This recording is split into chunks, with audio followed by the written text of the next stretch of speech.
we welcome you back. Yes, it is another edition of Inside Boxing Live. It is powered by ppv.com every single week. It is Dan Carobio, and it is Chris Algieri off of a really busy fight weekend across 2 days.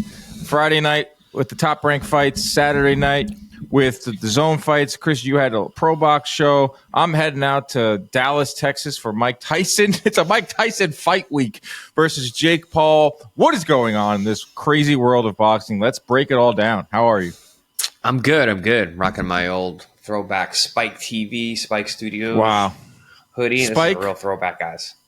They were in line with PBC for a while. Chris is wearing a Spike Sports sweatshirt. I remember that. You fought Amir Khan on Spike Sports. That's right. They did a nice little pre-show. They brought their guys down with the cameras and the production crew, and it was nice. It was good working with them, actually. It was a fun network to work with. How was this weekend? Where were you? We were in Kissimmee, Orlando, Florida for Pro Box TV. We had a really big card, ton of good fights, like 9 fights in total, and it's rare you see a 9-fight card where 8 of them are legit good fights and good matchups. But that's Jojo Diaz on that card? He lost.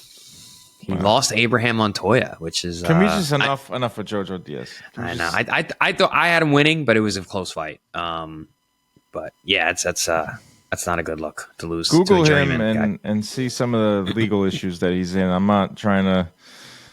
Well, he's clean and sober now.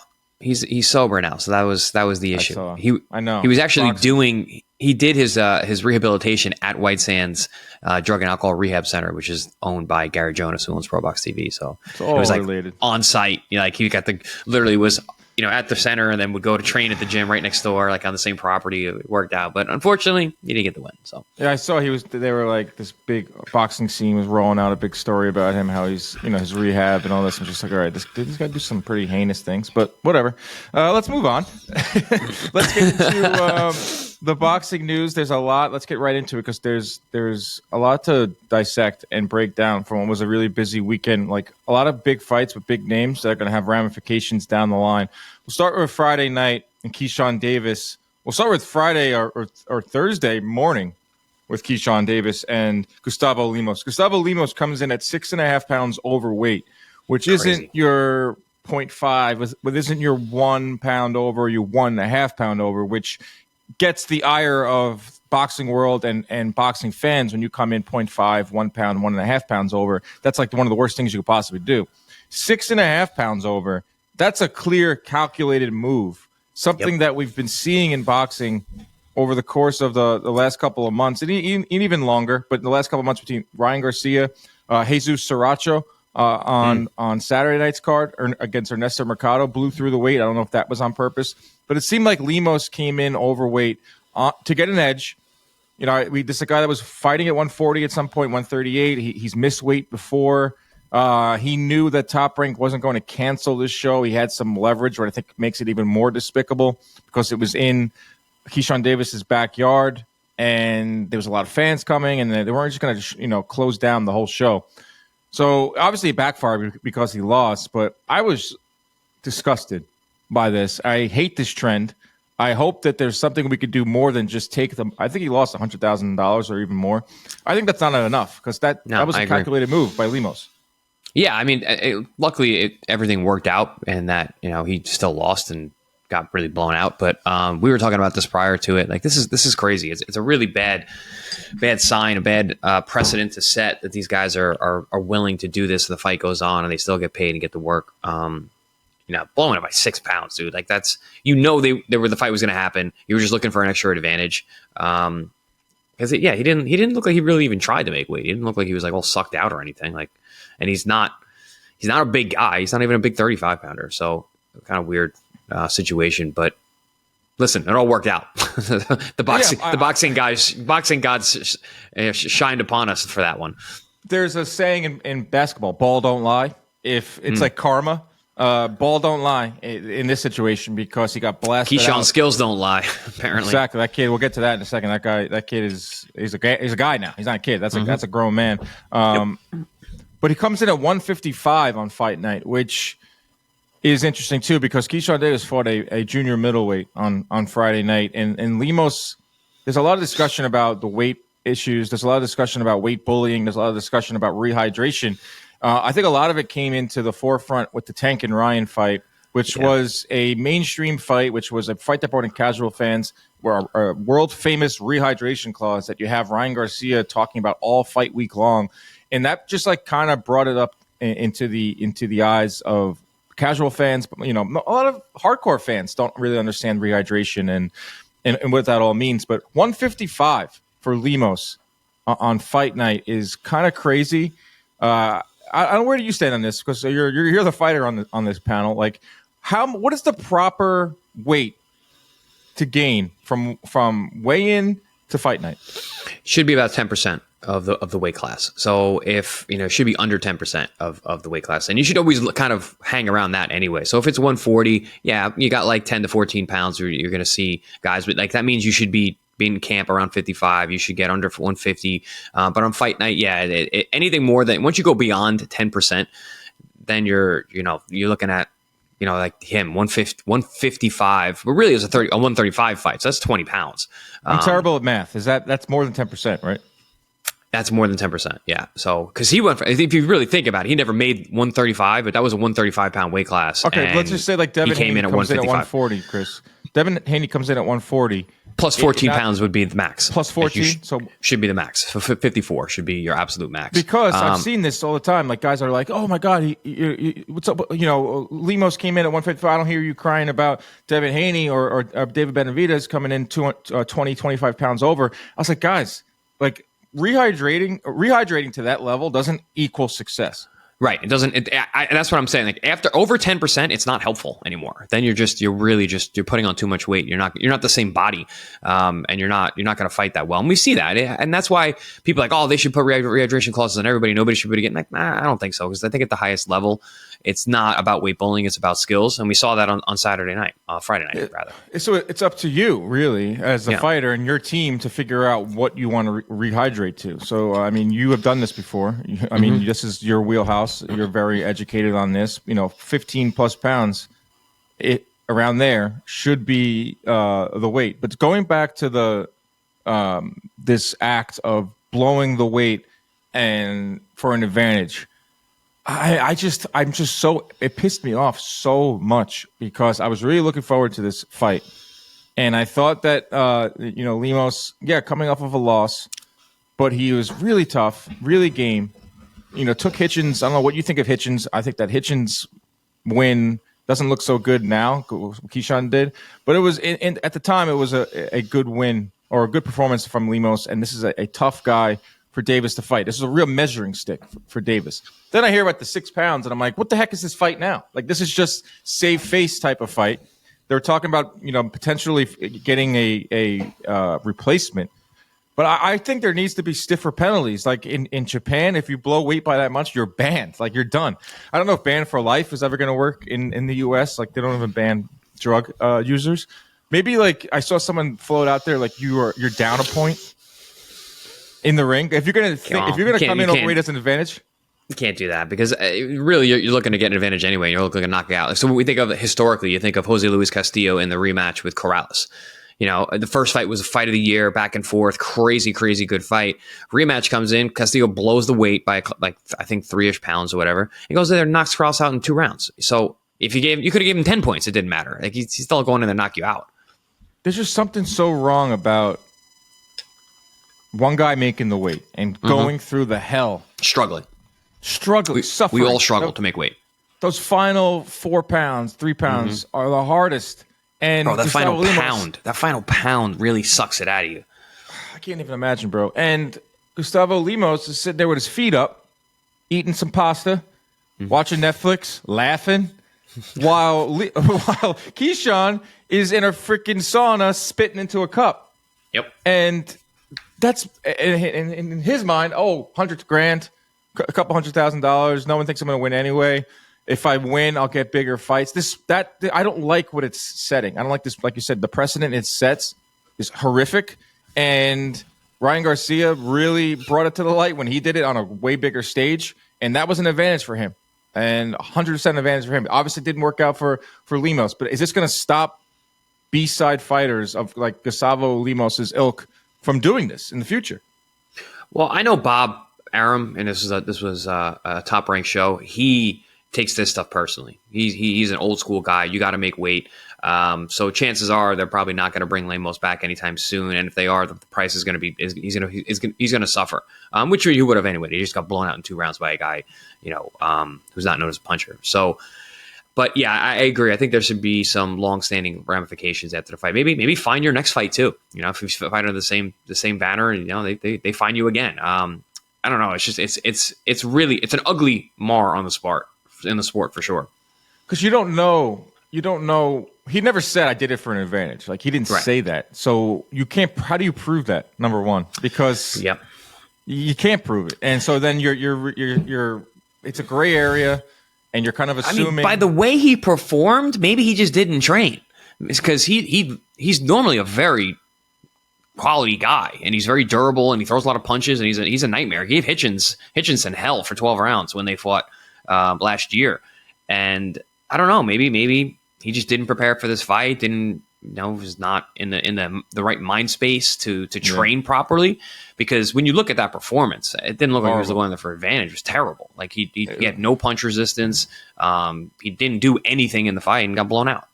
Yeah, out of there in 2 rounds. Talk about the fight now. Awesome scenes in Virginia. Oh my God, like 10,000 really charged up fans. There's nothing like a hometown fight in sports. Like no other sport can create that stage because it's one person, everyone rallying around them. It's not a team sport. So it's a very unique setting. And what we saw in Norfolk, Virginia, with all the Davis brothers, their sisters singing the national anthem, it was pretty awesome.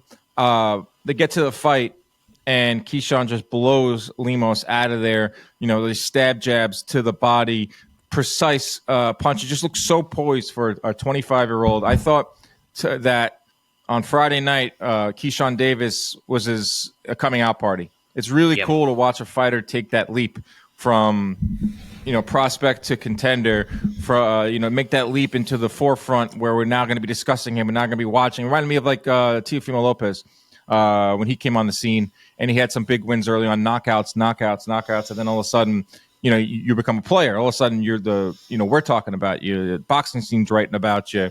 Fight Hub is talking about, like, you know what I mean? Like Keyshawn Davis became a character in the sport and a main character in the sport on Friday night. What a performance.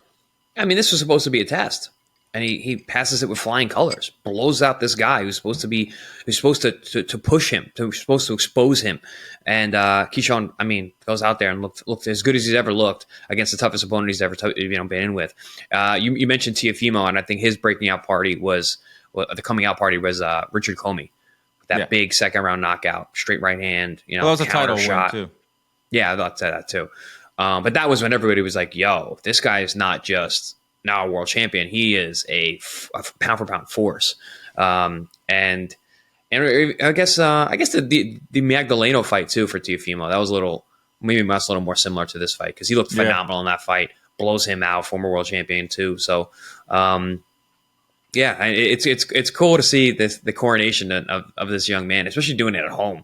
What's better than that? I mean, it came through in all aspects because you've talked to fighters numerous times when they fight in their hometown.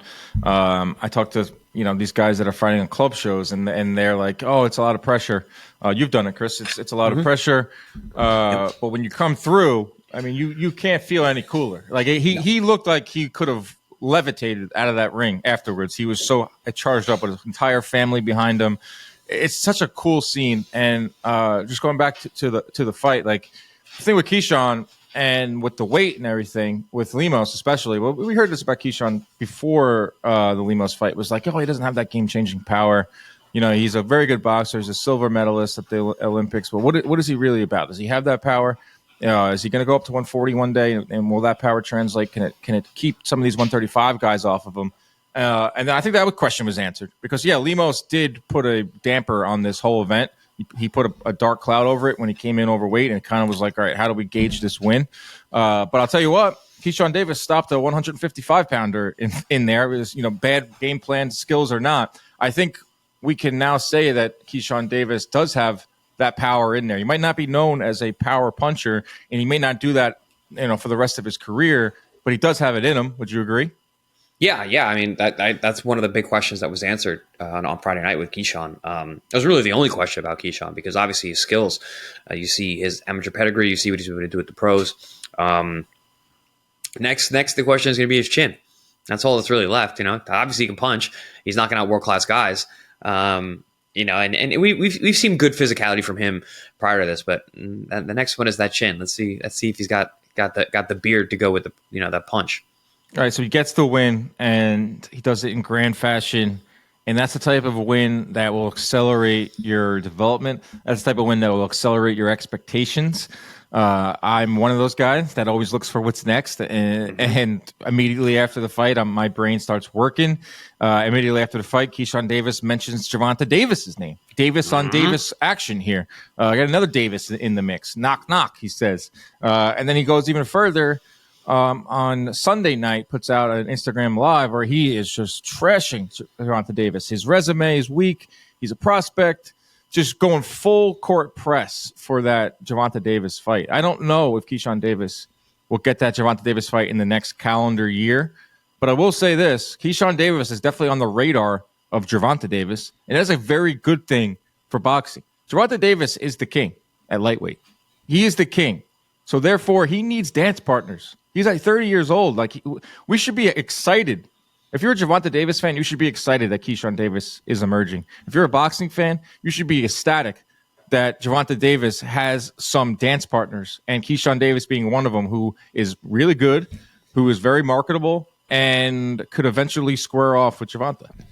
I love it. I love the trash talking. I love the fact that he's going right to it. That Keyshawn is going right after the top dog in the weight class. That's what you're supposed to do, man. You're on top of the world, like you said. Like when you're that level of fighter and you believe in yourself that much and you have this momentum, you think you could beat everybody in the world, and that's the way you should carry yourself. I remember feeling like this. I remember being that guy, being like, I don't care who I fight. I'm going to be a world champion. I'm beating everybody because I'm that good. Keyshawn's at that stage, and he's going for the top, man. I love it. Swing for the fences, baby. Listen. Next year, I'm not saying that fight can't happen. I put out a tweet, and it got a ton of traction. I was like, guys, Frank Martin. Is Keyshawn Davis better than Frank Martin, Chris? After Friday, I believe so, yes. Okay. And Frank Martin got a shot at Gervonta Davis. We know in boxing, if you listen to this podcast and if you watch long enough, meritocracy doesn't exist. Frank Martin did not get that shot at Gervonta Davis because he was next up. He got that shot because it was a business. They're both with PBC. It was an easy fight to make. But then it's up to us to kind of gauge the opponent for Gervonta and his skills. I think Keyshawn Davis is a better all-around fighter than Frank Martin. We're talking about a silver medalist, got better skills. Frank Martin is still really good. Frank Martin is still top 10-ish. Top 15, I actually liked that fight, the Davis fight. Love that fight. Not the fact that it was a good fight, but like the fact that fight was being made. I thought he was a viable contender to fight Davis. I thought it was a good fight. Absolutely.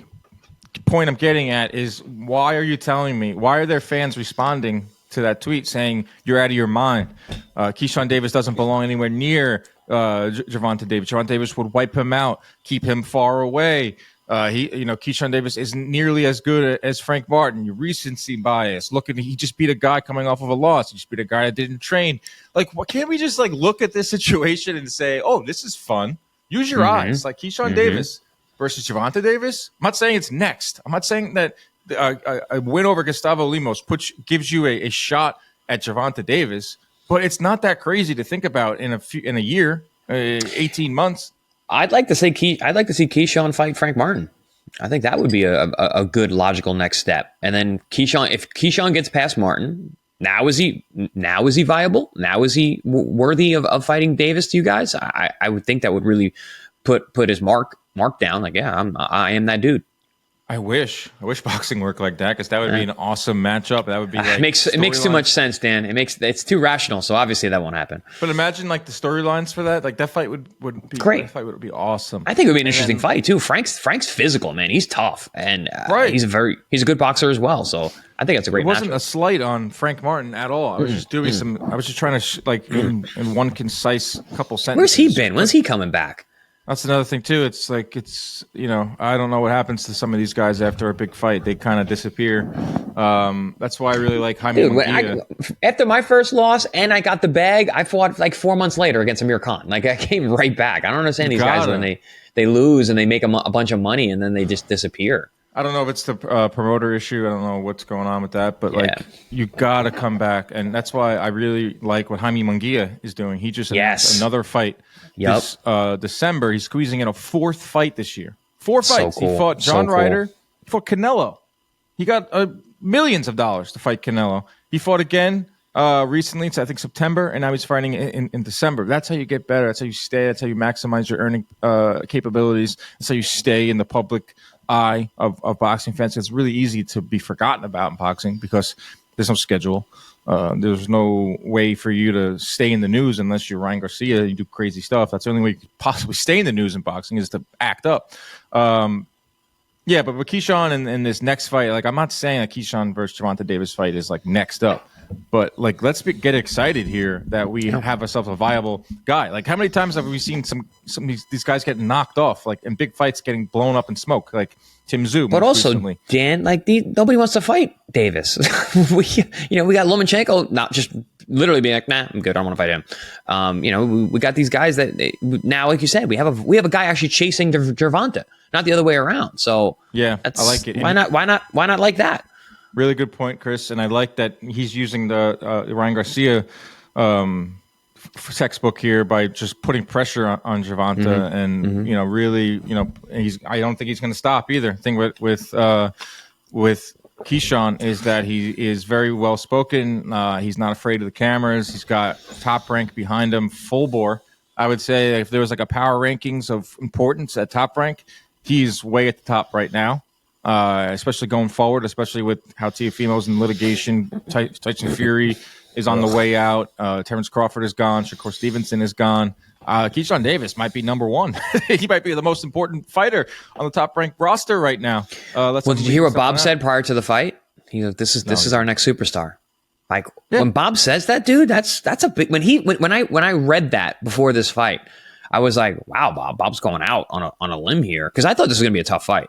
And I was like, wow, Bob's really calling this guy out like that. Because listen, when Bob speaks, man, you listen, and it carries a lot of weight. When Bob calls you the next top ranked superstar, it's happening, dude. This is the guy that they're going to put all their resources in for the next couple of years. And don't tell me that the fight can't be made. PBC and Top Rank were working together to make the Lomachenko and Gervonta Davis fight. I know it's different set of different standards, I guess, or a different situation. Because Lomachenko's near the end, and I think Top Rank is more willing to cash out on him against Gervonta. But they have talked, and they have gotten close to an agreement. They've made agreements before.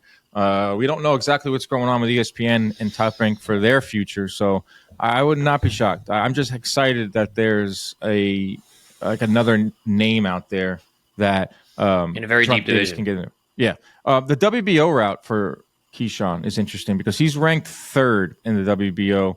Raymond Murataya is ranked right above him, and that's going to be interesting because the champion is Dennis Baranchyk. So what's going to happen between Murataya and Keyshawn? Like, I don't see Bob Arum saying Raymond Murataya is the future of Top Rank.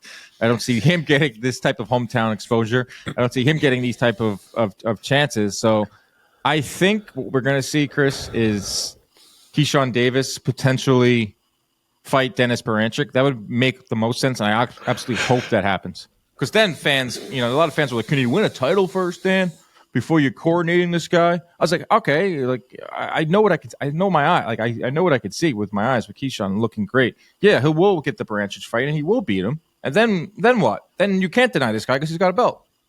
Yeah, I originally thought, again, this is all prior to this what happened this weekend.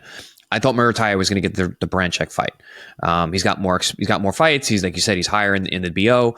I think the kid's been waiting and deserves it. And I think Murataya beats Baranchyk as well. I think he's younger, he's bigger, he's looking really sharp lately. And then Keyshawn gets the first defense against Murataya, and you get a nice young championship fight. But I think you're right. It does seem like they're going to fast track Keyshawn and push him right to the Baranchek fight first. And then maybe his first defense could be Murataya. Maybe they go right for Davis. I don't know. But I think it would be good business, I think, for Top Rank to get another one of their guys that in Murataya to get a title.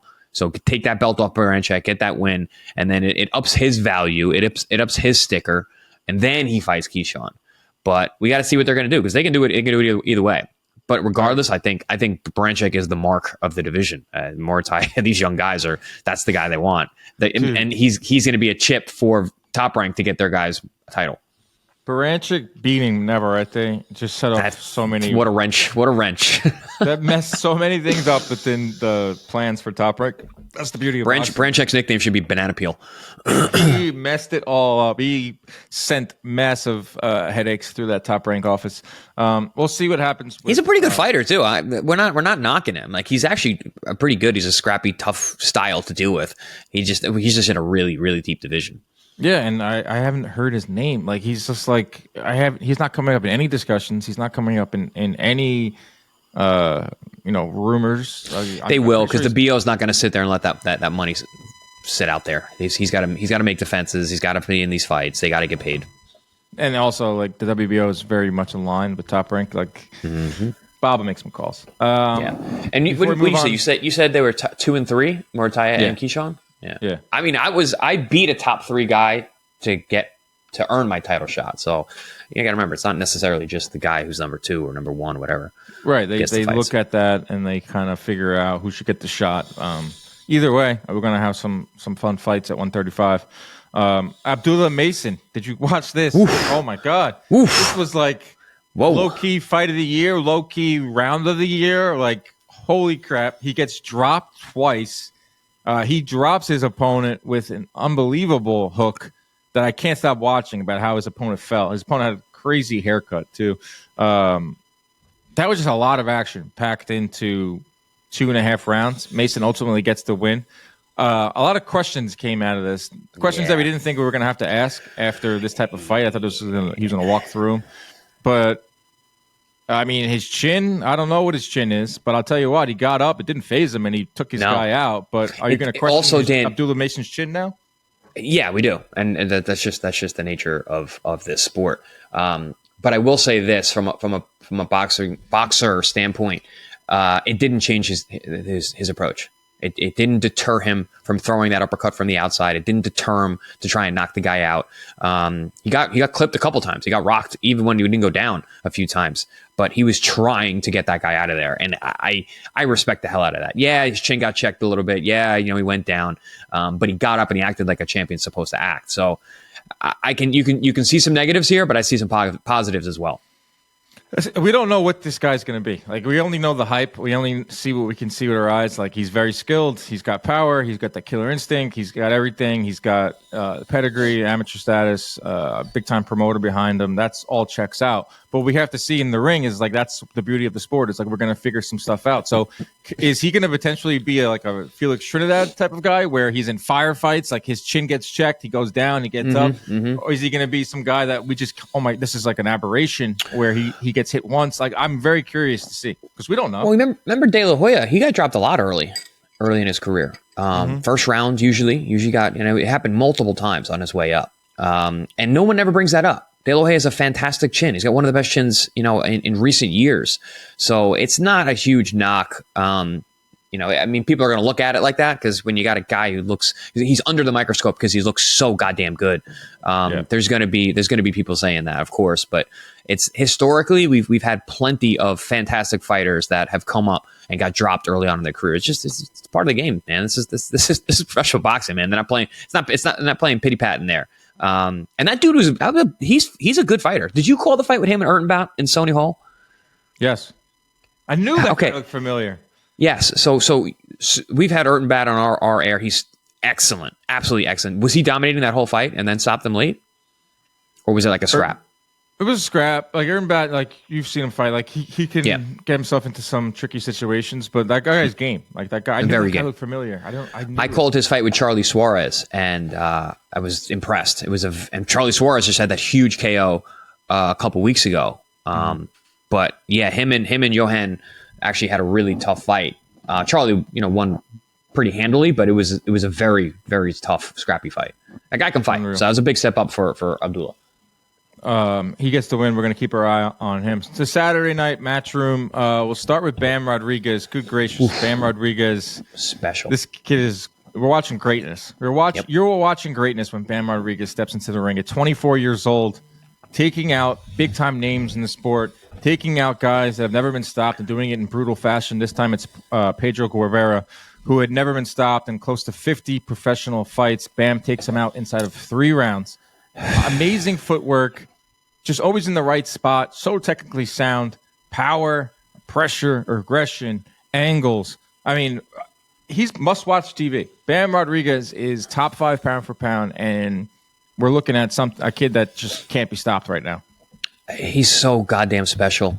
You said it best, Dan. We're watching greatness. We're watching greatness develop. We're watching greatness evolve.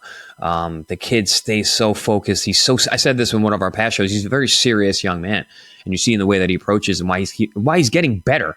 How is that possible? This kid's getting better. Like, he's getting better all the time. Those moves he was doing that night, I posted on my story. He cuts this angle, and then it looks like it's going to be a looping shot, and it's really short uppercut with the lead hand. It was a 6-inch punch. Guy didn't see it, goes down. Everything he does. And not only is he technically perfect, his hands are always in great position, it's fun. He goes out there and does cool things. He knocks guys out. He's trying to hurt you. I don't have enough positive remarks for Bam Rodriguez. He's quickly becoming my favorite fighter in the world. I mean, he's doing things that he's doing a little bit of everything. He's taking out these names, which is just really impressive. And I don't want to hear it anymore about they're all this, that, and the other. He's taking them out in just spectacular fashion. So he's got the resume already at age 24. It's not like we're watching him take on the Pedro Gueveras of the world, who are fringe contender champions and guys that the common folk will, or hardcore fan won't even know about. And we're like, all right, when's Bam going to step up? His biggest fights might be in his rearview mirror. Hopefully it's not, but he's 24 and he's taking out these huge names. So he has that going for him. And like you said, inside the ring, he's so technically sound and he does stuff in there that you just don't see in any other fighters right now. So he's got that going for him, and he's fun. It's a little bit of everything when you're watching this guy. I guess the only knock is that he's not a welterweight, or he's not like one of these traditional weight classes where we're not going to see him in there with the biggest of names. But they're really pushing that Inoue fight, and they're really pushing that Chocolatito fight. I mean, they were pushing it hard all week long. They were talking about Inoue, and Bam is like, I don't know if it's going to happen anytime soon, but I think it will happen one day. They're just too far separated by in weight right now. But the Chocolatito fight is something that was brought up a lot. One name they didn't say, Chris, on Saturday night in the post fight was Junto Nakatani, who is at 115 or 118, excuse me. So Bam would have to go up to 118. It was a lot of unification where I want the winner of Ioka or Fernando Martinez, who are fighting on New Year's Eve in a rematch. Bam said, if I can't get that, then I'll look for Chocolatito. 37-year-old Chocolatito versus Bam right now, I don't think it's going to be a good night for Chocolatito. No, I think that's going to be the next move, though. I think you're going to round out him knocking off all the kings. The legend slayer, Bam Rodriguez. That's the last one on the docket, and it'll be Chocolatito's last payday too. It'll be a nice hunk, Saudi. Nice hunk of cash, and he can go out with a great fight and a great fighter. But that's a rough night for Chocolatito. I think he makes it fun though. I think it'll be fun in the beginning. He throws so many punches, but once Bam, gets churning and gets going, that's I got Bam all day. But I think that is going to be the next fight. I think we're going to see that. Yeah, Hearn said in the post fight there was a lot to take away from it. Hearn said, my Turkey Al Sheikh, he wants the best fighters in the world to come to Saudi. Well, I think it's time for Bam to head over to Saudi Arabia. So therefore, what does that mean? A Chocolatito versus Bam fight in Saudi. Yeah, that's probably the next move. And Dan, you know what's funny about Bam? He doesn't care about the paydays. He just wants to fight. I'm sure he's not going to mind that extra couple zeros, those extra zeros on the paycheck. I'll I want to personally. I want to see him in the unification. I want to see him unify. Ioka and Fernando Martinez are two worthy fighters. A little bit on the younger side, younger than Chukhadzhian, younger than Guevera, younger than some of the other scalps that Bam has. I think they will explore that, and if that doesn't happen, then they will pivot to Chukhadzhian. Did not mention Nakatani because I think he's on a different path. I think it's more likely we see Nakatani in Inoue next year or the next 18 months. But I'll tell you what, just like we talked about with Keyshawn and having a viable name for Tank. Tank's the man at 135, right? Well, the man right now is Inoue in these lower weights, and there's an orbit around him, and Bam Rodriguez is in that orbit. Nakatani is in that orbit. That's fun. You can dream there. So enough with the Inoue versus Gervonta. That's never going to happen. Bam Inoue, I think, should be like the it's not on the same scale as Gervonta, but that should be kind of like the unrealistic, maybe it could happen type of fight. Yeah, I agree. I think there's a reason that we're not hearing the Nakatani Bam talk. I think that they're really pushing for that Inoue fight, which I am too. I think that's the fight I want more than any other in the world of boxing. Inoue Nakatani, right? Inoue Nakatani, yes. And I think Bam, I don't think there's any rush. The guy's at 115. Like you said, I think him and Inoue just doesn't. That's not really going to happen. It's going to be two. What's that saying? Two ships passing each other in the night. Two ships passing in the night. Yeah, like two ships passing in the night. It's not going to happen. Just timing wise, weight wise, points of their career wise. But we could see Nakatani and Bam down the line, even though it's not being discussed now. That might be the only fight worth making at some point in the next couple of years if these guys do what it seems like they're going to do. So it's interesting to have so many good fighters in these weight divisions.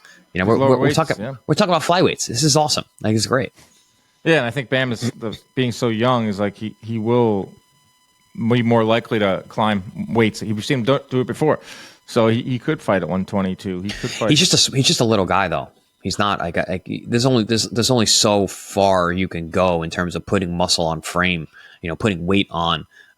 He's just not a big guy. Yes, we've seen him jump up and then go back down and then move up again. Like, he can do that because he's that talented, but he's got a ceiling. Like, Nakatani's tall and long. So he has a frame you can add weight to. Bam, not so much. Like, we're not going to see Bam at 126. We're not going to see Bam at like 122 might be his. That'd probably be his cap. Right, and then Nakatani, he can go to 126 because he's so tall. Oh yeah. And then Inoue he's going to go to 126. Even that, I think that's Inoue's cap too, is 26, because he's not a big guy either. You met him. He's not a big guy. There's only so much meat you can put on. You can put on that frame to where it's going to be actually beneficial. So I think his cap is 26. Nakatani, we could even see maybe even higher because he's long and tall. Mm-hmm. And he can crack. Ray Ford in his debut at 130 pounds looked really good. Got the early knockdown, dominated his opponent, just looked way more comfortable at 130. Immediately steps right in there, 130, I think, and should a division that's kind of weak. Like, I really want to see Ray Ford versus Shaki Foster. That I want to see that right away. I think Ray Ford did a really good job of capturing the fans' attention with these knockdowns, and we're looking for someone at 130 to kind of come in there and be a player. Well, I think Ray Ford did that on Saturday night. I agree, and I think I've been watching the evolution of Ray Ford. I believe I might have called this pro debut, but I called a lot of his early fights on Matchroom, and his development and his evolution has been very, very impressive. And I think he's one of those guys where they say when you win a world title, you get 30% better. I think we're seeing that real time with him. We've had Orlando Chapo Gonzalez on our air. On Pro Box. He's made a bit of a name for himself, putting on incredible fights. So he's a tough guy, and Ray dominated him, drops him, wins every round. It's an impressive statement, and I agree with you. I think at 130, I think he can go right into the mix. Yes, that was the undercard to the main event. Boots versus Karen 2. I have to issue an apology to Karen. I'm sorry, man. You came back. You went to the drawing board. You went into the lab. You shaved your head. You came out scarier, and you took it to Boots Ennis. You landed 173 punches, the most ever on a Boots opponent. You only landed 90 in the first fight. Boots gets the win. Like it was dominant at times. It was sloppy at times. Defensive miscues from Boots. A really strange post-fight interview. Doesn't get him out of there. I thought his corner was pretty awful on Saturday night. His dad just shouting, "Get him out of there!" 12 times every round. What did you take from Boots' fight? I thought it was good, but like he was going to get graded with a pretty harsh curve here because people were expecting him to take out Karen in this meaningless rematch, we thought. Poor performance. Got hit way too much. And that's 2 fights back to back where he got hit too much. And yeah, listen, Karen I tip my hat. Chukhadzhian, that guy can fight. He's very, very strong. He's very durable. He's very rough. I think he gives a lot of these guys in this weight class trouble. He was very, determined in this fight, and you saw that he was in there. Made it ugly. A lot of tie-ups, a lot of grabbing. But listen, it takes 2 to hold. Boots was doing it too. They took a point from Karen late, but if you watch those last 2 rounds, Boots was holding as well. So it wasn't just one guy. So definitely impressive performance from Karen, poor performance from Boots. And I'm going to go with what he said in the post-fight interview. It's time for him to move up. He's hurting himself to make weight. I was looking at the videos and the pictures of him this week making weight. He looked rough. You can just see the extra, he's a big guy. I told you, I met him in Atlanta and I shook his hand. He is a big welterweight and he's solid as a rock. So for him, I'm looking at him fight week. I'm seeing his flanks. Everything was pulled in. I've seen his face. I could just tell how tight he was trying to make that weight. And he's a super disciplined guy, obviously. But I think he's hurting himself to stay at 47, which is unfortunate because he lost so many years not getting the fights that he wanted there. But listen, he's a world champion at 147. We'll go up to 54. Yeah, let's get to that post-fight interview, which I thought was very weird. Weird. Away, he says, I got to go to... He's not... First off, he's not the best interview. He doesn't like to talk. He's a little... That's not the gift. I see a little like anxiety in him, right? Do you get that? Like he's got a speaking anxiety, it seems like. Yeah, I interviewed him before, and it's brutal. Like you're pulling teeth, and you're just like, man, I wish this guy could just put like a little more effort in. Some guys, like you said, there's an anxiety there. They just don't feel comfortable. Like his comfortability is fighting, and he lets that. That's why he has Eddie Hearn with him to be his mouthpiece. But you got to interview the fighter afterwards, get his thoughts, and he just his body language was poor because he just seemed like he knew that wasn't a good performance. His first words out of his mouth. He's also tired. He looked tired. He was drained. He gassed. Yeah. The first thing he says is, "I'm going to 154." I think it's time for me to go 154. Unprovoked. It wasn't like Maddox asked him. I thought that was strange. I'm 27, 20 years old. And then he kind of pulled back on that, right? Didn't he pull back later and say that he's going to get some other titles? That's why he was all over the place. So he goes from saying, I'm going to be 154, I'm 27, 20 years old, I'm not young anymore. Then said, sometimes it's hard to get up for these lower tier opponents. Okay, well, this lower tier opponent pieced you up, bro. Yeah. Landed close to 200 punches on you. So you're admitting that you don't get up for these names, but these names kind of took it to you in this fight, and that's not a good look. You're an elite fighters don't get pushed around like that. Elite fighters don't get hit that much. I just think that we're the invincibility of Boots is long gone. 2019, 2020, early 2021, he was the boogeyman. He was scary. He had power. He was knocking guys out. He was taking guys out in 5-6 rounds. He looked like the second coming of Roy Jones inside that ring. That's gone because I do think he's sticking around too long. Another thing too, Chris, is the IBF rehydration clause. It's pretty strict, and that's 10 pounds. I'm sure he wants to go a little higher than that inside of there on fight day. I hate that rule, by the way. I hate that rule. It's an absolute number. Why? How does that make sense? It's plus 10 pounds for the IBF. Doesn't matter if you're a 122 pounder or 175 pounder. Everybody gets 10 pounds. It should be a percentage. It cannot be an absolute number. It is a nonsense rule, and you're hurting these guys more than helping. Yeah, I couldn't agree more, especially what we learned earlier in this episode about what's the percentage makes way more sense, and I'm shocked that the IBF has that or hasn't adjusted that yet. Yeah, that post-fight was weird. His dad, I thought his corner really didn't do him any favors all fight long. No. His dad was literally shouting, "Get him out of there, son! Get him out of there!" every round for 12 rounds. It's time to get him out of there. And he did drop him in the 5th, and there was the 7th or 8th round where Boots he was just like, he looked so determined to get the stoppage. He was like walking through shots. And like, it looked like, I was like, all right, guys, everyone, look, this is me going for the knockout. And Karen is too tough. He's too cagey. He's too slippery. Guy's got a chin. He's got a great right hand. I would like to see him fight more out there. But this is about Boots Ennis and what he should do. And obviously, it's been chronicled numerous times and heavily that Boots is staying at 147 to make unification fights with some of the other champions. Why? Like, what does this do for your legacy? Like, okay, you beat Stanionis, who was elevated to champion. Good, great. You beat Brian Norman, who was elevated to champion. Great. You beat Mario Barrios, who I also believe was elevated to champion at 147. You beat any of those guys, or you beat all three of them, you become undisputed at 147. That's great. Or go to 154, where there's some real names and some real legacy-defining fights, like a Vergil Ortiz.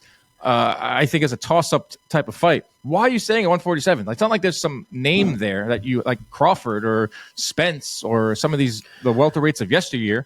So what's keeping you? Why do you have to fight at 147 against a talent pool that is not that impressive? I was one of those guys saying stay at 47 and unify, because I think historically, I think it's important. We live in an era of unification, and unifying is a big deal, dude. And I think that, Boots has the ability to unify the division, but if you can't make the weight, you can't do it, man, because it's hurting his performances, obviously. And listen, he goes out there and he puts up a performance like that against a guy like Mario Barrios, he might lose. Mario Barrios can fight. He's got a good jab. He's a tall guy. He's physical as well. So Brian Norman's pretty big. I'm not saying Brian Norman's as skilled as him, but Brian Norman's a big guy too, an athletic guy. Yeah. These guys are big and athletic, and so I was one of the guys arguing that he should stay at 47 and get those fights going. And that's, one of the ways to become a star is to beat everybody in the division. Even if there's no other star power guys there, getting all those belts matters. And then you move up. It's like, all right, now we got this former undisputed welterweight now is coming into 154 with all these big names. But man, this honestly, this is an interesting turn of events.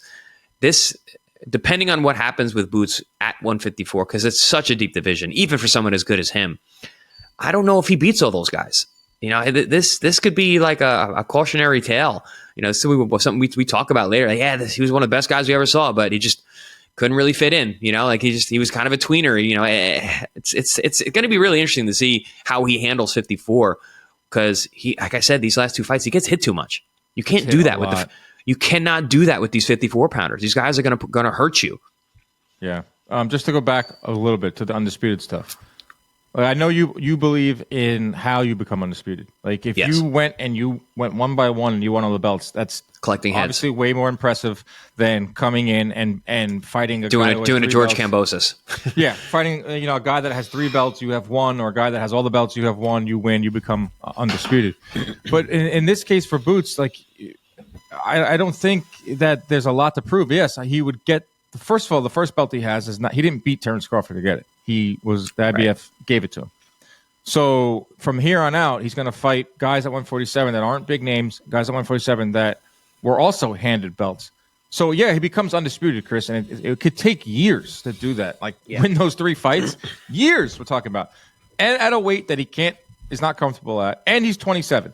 So he becomes undisputed at 147 at age 30 or 31. Then what? then you go to 147. I understand the sentiment is great, and I believe in that sentiment. But it's not like he didn't exhaust every option. He tried. These promoters, past promoters have tried. With current promoters have tried. It's time to go to 154. Like we talked about this last week. The fans are going to be excited for you to go there. It's refreshing. This last fight it didn't look fun for him in there. Look at that post-fight interview. That was not. Look at Keyshawn Davis's post-fight interview and a hometown win, and look at Gervonta Ennis's post-fight interview and a hometown win. Like, those are 2 different stories. And also the Bam Rodriguez. Like, I think everyone was looking at Gervonta to put up the kind of performance that Bam did. He goes out there. He's got an overmatched opponent. You're gonna crush this guy. Gets him out of there in 2-3 rounds. I think people were expecting that, and I mean, Gervonta and his team. I think they put that on themselves too, to go out there and get that guy out of there. Like, that was the thing they needed to do. Which almost did. Almost did. I looked. The power's there, but he had a really tough guy in front of him. But definitely underperformed. And Dan, you made a lot of good points about maintaining and trying to go for the unification. It just doesn't seem like it's in the cards. This guy is a victim of circumstance. How many years did we hear him yelling, screaming for the Raptors for these fights, for the Spence fight, for the Crawford 4 fight? years. And he got put, and he's kept out of those big name fights and couldn't get any other fights either. So unfortunate turn of events for him. Someone who's so talented, just he lost his prime years. It sucks. And now he's with Eddie Hearn, who's obviously super aligned with Saudi Arabia, and they're talking about 5-on-5s. De La Hoya and Hearn are going at it on social media, 5-on-5, 5-on-5, this, that, and the other. And there's the Vergil Ortiz fight at 154 that I think can be made with Saudi's help. I think they want to make that fight. What a fight. What a fight. Boots versus it's just an unbelievable fight. Vergil Ortiz versus Boots Ennis at 154 is a 50-50 fight. Two fighters with vulnerabilities, two fighters with power. I have to see it. I have to see it next. I agree. And I wanted to see it at 47. And at 54, I think I like it even better. They're both going to be a little bit healthier. They're not going to be killing themselves to make it 147. They both struggle to make 47. Both guys will be healthier. They'll put on a better performance. And I don't know. I always leaned Boots. I don't know if I do anymore. I don't know. I'm really high on Vergil, and I have been for a very long time. He was my favorite guy at 47, but I thought Boots would beat him. I thought he was just too dynamic. He was just too athletic. But I don't know now. Again, I don't like these young fighters getting hit so clean, Dan. I always say Vergil gets hit too. He does, but he's got good hand position. He doesn't get hit with the same shit over and over, though. And with Boots, we saw that, getting hit with the same things over and over again. So defense is what separates the guys in this sport at any level. Everybody can punch. Everybody's got skills. Everybody's got their shot. Everybody's got their abilities. But the highest level guys are the guys that don't get hit. Right. That's what makes you elite in my mind. And that's like Terrence Crawford barely got touched. You think of him as a knockout artist, but you don't realize he gets hit with like 20%. Like, look at the top 5 in pound for pound. These are guys, it's always guys with great defense. Not only that, it's like, even if they don't have great defensive numbers, or they're not exactly known for being defensive minded, like in a way, like you don't see him get pushed around. Like Boots, there was nothing about that performance that was like, wow, this is a top 5 like elite guy. Like Hearn was saying all week long, this is the future pound for pound number 1. Jury's still out. He could do that. He can come back, beat Vergil Ortiz. He can come and beat a bunch of guys at 154, and we're looking at Boots as the pound for pound king. It still could happen, but he's got to make some serious adjustments because you can't live and die with getting tagged that much. No, and I think last thing you can live and you will die doing that in this sport. Not literally, figuratively. You won't live long. Yeah, you're going to go out on your shield. It's going to be exciting, but and I think especially at 54, I don't think he can be taking those shots. Also, Dan, something I brought up on I don't know if it was one of our shows, but 47 to 54 is an interesting transition. The gloves change. That's the only weight class where the glove changes. So now you've got at 147, you wear 8-ounce gloves, guys that are at home who are listening. That's the largest framed person, the heaviest weight to wear the smallest gloves in the sport. So you're 147 pounds, you wear 8-ounce gloves. At 54, everything over 147, you wear 10-ounce gloves. So that's the first weight class where you wear 10-ounce gloves, the smallest weight class with the biggest gloves. So that's an interesting caveat for that particular transition from 47 to 54. So I'm curious how that's going to affect Boots as well too, because you saw him hitting Chukhadzhian, he hurt him, couldn't finish him, couldn't knock him out. What's going to happen at 54? Yeah, he might be an accumulator there. Yep, might have to box more. We saw Vergil Ortiz has to box more. He's not blowing guys out at 47. He's got a box now. Yeah, it's a interesting weight class. It's the weight class right now outside of heavyweight.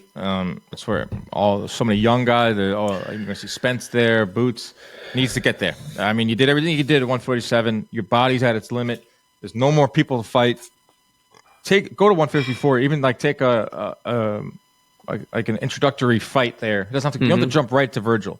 Just fight at 154. Get used to that weight, and then put this behind you. There's 24 rounds with Karen. Which is interesting because boxing's so funny, man. Like, how many big fights in the last 20 years did we not get? We're getting a lot of big fights now, the last two years. But for years, we went without seeing some of the biggest fights possibly get made. But we've seen 24 rounds of Boots Ennis and Karen Chukhadzhian. Yeah, we're gonna put that one in the rear view. We're gonna put that one. We're gonna put that in the past. A distant memory. Ryan Garcia got in the mix. He said, "I will knock Boots out." Well, again, we're talking about a guy who's getting hit, and Ryan can do anything. He can punch, and he can punch. So, defense matters. Chuck, Karen was landing that left hook at will. Yep. I don't know if Boots would fight Ryan Garcia the same way. I think Boots did get hit a lot on Saturday night because he was going for the knockout. He was staying in the pocket a little bit longer. Karen isn't a hard puncher. He's an accurate puncher. He's a respectable power. So maybe he fights a Ryan Garcia different and stays away from that left hook. Tank said it in interviews where he was talking about Ryan. He was worried about Ryan. He was worried about Ryan's power. He said, he's like, I'm watching this video, this guy knocking people out and blah, blah, blah. And you can see the way that Tank fought in that fight. He fought very, very smart. He boxed. So, yeah, I would agree. I would think that Boots would not go out there and do what Devin Haney did and try and fight Ryan and trade left hooks with him. Yeah. Clyde, the champ, the dog, is barking, which means the podcast is over. That's how it works. He's the boss. He's the boss around here. He is the boss of bosses. I am headed out to Dallas, Texas. My man. Mike Tyson versus Jake Paul. Amanda Serrano versus Katie Taylor. Mario Barrios on the card. Bruce Carrington on the card. Who's Barrios fighting? Ramos. Jesus Ramos. Not Abel Ramos. The older one. I mixed them up. I should probably know. The uncle. The one with more losses. Yes. For the title. Yes. No, I believe so. I don't. Yeah, that fight was added on. Yeah, not a great fight. Not a great fight. It's better than some other fight. Like I was not expecting Mario Barrios, a welterweight title fight, to be on this card. Yeah, and it is. It's all about Mike Tyson. I watched the Netflix and Jake Paul. It's all about those two. I gotta watch that. I didn't watch it yet. Yeah, the first episode's really good because it's just Mike. We know so much about Mike Tyson. I know his every part of his life. I know, and you do too. Yet I was hooked on his parts of that 24/7, where he's going through Brownsville, Brooklyn. He's talking about his pigeons. Still captivates me. Like, this guy's one of the most compelling humans ever, and he's stepping in the ring at Jerry World. I will be on the broadcast for DraftKings, giving you some betting options and taking you through the odds. I have 2 live hits prepared. I'm very excited. Nice. I have a nice suit prepared, Chris. No Gotta pressure. Look good. Look good, no feel good, Dan. Call good. That's how it goes. Exactly. No pressure. It's only going out to 150 countries. It's probably going to be seen by like 100 million people worldwide. I just hope I come through for us, for the show. You will. I'm excited. I'll be watching. Me and Paulie will be watching. We're doing a watch along for Pro Box TV. So Friday night we'll be sitting in the comfy leather chairs watching a fight. Where we say, "Oh, there's Dan." So we'll be shouting you out on Pro Box. Awesome. We're gonna do we'll do a show from there Thursday morning and give you some final thoughts on that fight. And I'm interested. I'm interested to pick your brain, being around Tyson and these guys. I'm landing Tuesday night. Landing Tuesday night. I'm doing some live shows for MVP's YouTube page on Wednesday and Thursday. And then we'll have our episode coming to you live from Dallas, Texas. Then we'll preview this 5-on-5 Latino night over in Riyadh, which features Billiam Smith versus Zerto and some other pretty good fights as well. All right, everybody. Hope you enjoyed the episode. Hope you had a good weekend. Let's look forward to a great week. Mike Tyson, Jake Paul fight week. Oh, my goodness.